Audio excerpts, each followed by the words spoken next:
try all this together.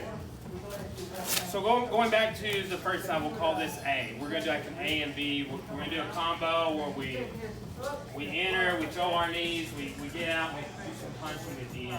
We're going to do kind of an A version of the combo over on this side and a B version when we go out this way. Okay?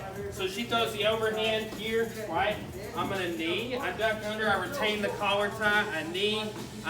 When I release her, I'm going to throw a 3-2-3. That's a hook, cross hook, hook, cross hook. That hook hand is my free hand.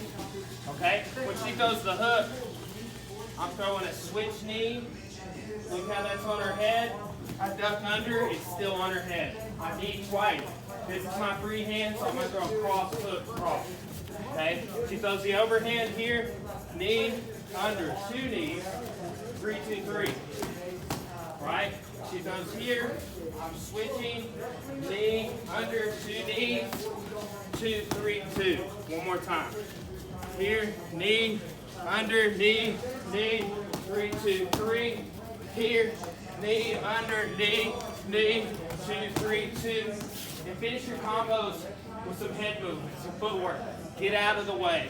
Don't stay in front of them. Make sense? Let's do it.